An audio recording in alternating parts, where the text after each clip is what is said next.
అన్నీ బాగున్నాయి అనుకున్నప్పుడు వచ్చే కష్టాల్లోనే జీవితం ఉంటుంది వ్యాస్. తల్లి జన్మనించినప్పుడు కేవలం ఒక ప్రాణం పుడుతుంది.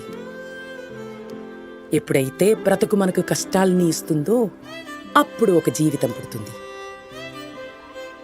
ఆ కష్టాల్ని ఎదుర్కొని నిల్చున్నప్పుడు అప్పుడు ఒక కథ పుడుతుంది. నీకు కావలసిన కథ నీ జీవితంలోనే ఉంది. వెతుకు, నీకే దొరుకుతుంది.